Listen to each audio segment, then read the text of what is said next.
We're gonna steer to. It seems like every week we have like a designated Brooklyn segment. Like your There's Nets, a like the Nets might new gotta just cut the check so we could new just podcast alert, designated Brooklyn. son designated Brooklyn, like the designated Nets or designated whatever something. Um, these dudes are back in the news for other reasons. Reports are Kyrie is going to be coming back, but that's not what we're going to be talking about. After he missed 7 games, we're going to talk about Kevin Durant's recent comments through Chris Haynes, insider with Bleacher Report, formerly of Yahoo Sports. Kevin Durant, and I'll read this quote to you, Mhm. talking about why he requested a trade from Brooklyn in the summer and some of the frustrations with the season. He says, um, last summer he requested a trade because he felt like every time they lost, every time something didn't go right, it's him. Everyone's looking Mhm. at him, which Mhm. kind of sounds like, well, KD, you're the franchise player. You're the guy. Like that's kind of how it Mhm. works. Like Giannis doesn't get to say, look at Chris Middleton. Steph doesn't get to say, look at Clay. It's you're gonna get the most attention. But this was the one that's alarming. This one, Mhm. I can't believe this is a real quote. Um, Kevin Durant told Chris Haynes, look at our starting lineup. Edmund Sumner, Mhm. Royce O'Neal, he's dropping names, Mhm. Joe Harris, Nick Claxton, and me. It's not disrespect, but what are you expecting from that group? Mhm. You expect us to win because I'm out there. Mhm. Are those comments a slap in the face, bro, or is this just keeping it real, too real? Nah, I think everyone is going a little bit overboard with the quote because everyone has to read. It was three paragraphs, and they honed in on that paragraph, right? Mm-hmm. The other paragraphs before, he's like, "I'm coming in with these guys. We're battling.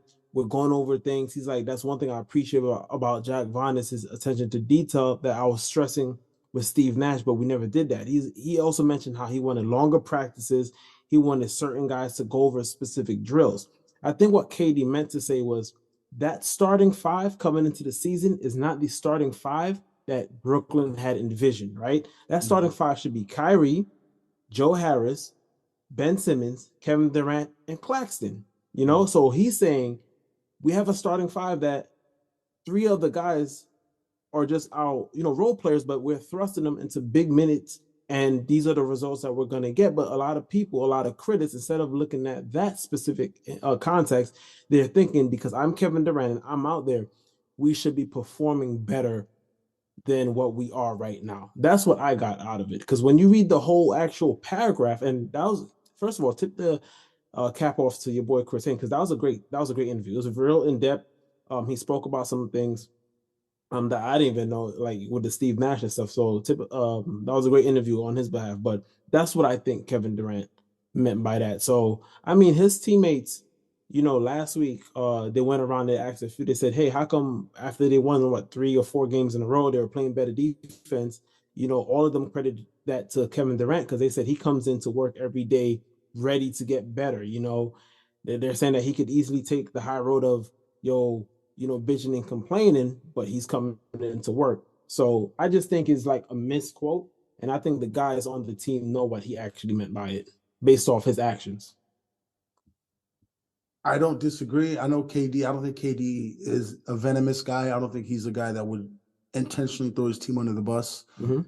That quote, with that said, it doesn't sound good, right? Even not even that, the name drop is alarming. Like I think it caught everyone off guard that he name dropped, but saying what are you expecting from that group is not a good, like it's it sounds terrible. It's like, what But do you he's mean? in but he's in thrust in that same group though. That's the point of the statement. But that's worse. He says, what are you expecting from that group? You expect us to win because I'm out there. Exactly. Duh, but that didn't need to be said. You're Kevin Durant, right? That's his Bro. thing. But I'm Kevin but Durant. but why do we all right? So this is my thing, right? Like we don't hold every single star at the same. We always complain that we're tired of the mundane answers from these athletes. And then when the athlete gives you the real rationale reason of what's going on and what's going on in his brain, is like now we have an issue with what he's saying, right? I'm pretty sure Kevin Durant made those statements because he knows that the teammate knows that they know what's going on, and at the end of the day, he has their back, and vice That versa. sounds like Aaron Rodgers. That sounds What do like you mean? what people were capping about Aaron Rodgers. Look, I don't have a Nah, problem. I don't have a because problem that. but Aaron Rodgers has a history of that. Aaron Rodgers has been complaining about not having good teammates for like it seems like 10 seasons now. Aaron Rodgers like, yo, y'all never drafted me somebody in the first round for like 10 seasons. I think that's apples and oranges, that example. I don't have a problem with Eric Kevin Durant speaking his mind. I like the honesty. I don't have a problem with it. Period. Like it doesn't affect me. I'm not a Nets fan. I'm just looking at the fact that he's willing to name the names. I think there's more to read into that KD's frustrated again, like he was last summer. Yes, we love the honesty. I'm just if I'm a Nets fan, this is not one of those. Yeah, he's just keeping it real. I think KD in any moment now could be like, yo, I need to get the hell up out of here again. If any Nets fan don't think that this season is a wash and like KD's not happy, they're not watching the games. Like obviously, like with But all why the is it a stuff wash? I mean, Kyrie's coming back. He's gonna because it's come not back. There's yeah, gonna be but plenty of time. yeah, but it's like there's no continuity to anything with the team, right? It's just like if you look at any championship team, whether it's Golden State or when Miami was winning, like remember the year when Miami won 33 straight games or whatever, Mm-hmm. you have to build that level of trust. And with the Nets, it's like, okay, Kyrie comes back, and then next week I guarantee you there'll be something with Ben Simmons. And then when Ben Simmons come back, right, then there's going to be another issue with Kyrie. So it's been 3 seasons. Is what leads you to believe that there's no more issues that's arising? Like now, when I watch the game, I just watch it to watch. Like my, I'm not thinking we're going to do anything this season anymore. At this stage in the game. Mm. So if you were one of those guys, you would feel a type of way. No, I wouldn't. I wouldn't. Okay, that's fair. Nah, because the thing is, look, if you and I, right, like we're friends, we go way back. Mm-hmm. I can tweet you something right now that anybody else could read it and they'd be like, yo, but you know exactly what I'm talking about. Mm-hmm. And vice versa. Mm-hmm. Right? So he's around these guys 24/7. Maybe he could have worded it better, but I think deep down, like they know exactly what he meant. Like Eminem Sumner, if Kyrie was there, he would not be getting 30 minutes a game. Right. In hindsight, Nick Claxton's a good player and he's getting better. But realistically, you wouldn't want him to start. Like if Dwight Howard was on his team, Clax would come off the bench where he's giving you a great 20 solid minutes every night. So I Mm-hmm. think that's what Katie meant by that. Okay, we'll see. It'll be an interesting rest of the year. I want to see how this Kyrie Irving thing boils over, if it does. And I want to see with his free agent, like he's going to get those questions, especially when it comes down late to the season. Kyrie, are you signing anything? Bro. There's no chance. There's there is zero chance. Joe Tsai, and maybe this changes between now and July. There is zero chance Joe Tsai, as much as he has shown he does not F with Kyrie, is going to give that man a contract extension or say, yo, Kyrie, we want to re-sign you to so and so amount of dollars when free agency starts. I don't see it. I think Only way that happens, if like KD what you said, just said 2-3 minutes ago. I know at this stage they're not listening to oh, KG. if they win it, they're not listening to KD. No, Yeah, I because think if they're past that, I yeah, think they're they're done past with that. Because that. look how they're treating Kyrie. They're done Right, with that, bro. right. If the Nets can somehow, like you said, turn things around and make a deep playoff run where they're one more piece away, that's the only way. The scary thing is, let's say this goes down even worse, horrible playoffs.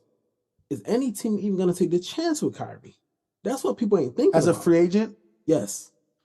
I think there's only maybe a couple teams. I think Miami would. I think Pat Riley believes that, and I Yeah. think the Lakers. The Lakers are desperate. We're Yeah. desperate. We're down bad. It got to be a team with strong leadership that lets Yeah, them look, the know LeBron. You're off gonna trust the LeBron and Kyrie. off rip. They got the Anthony Davis there.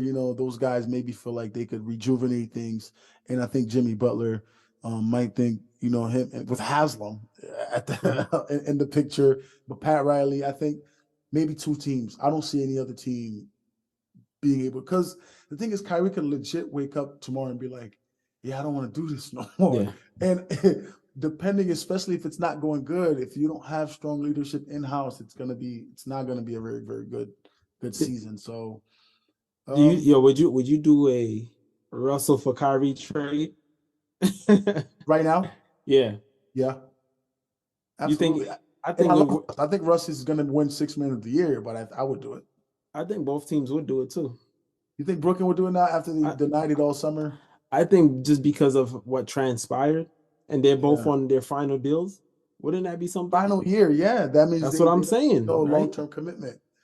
I would do it. I still think Kyrie's a better fit, obviously. I mean, he could Oh yeah, shoot, of course, shoot the yeah, heck out the ball.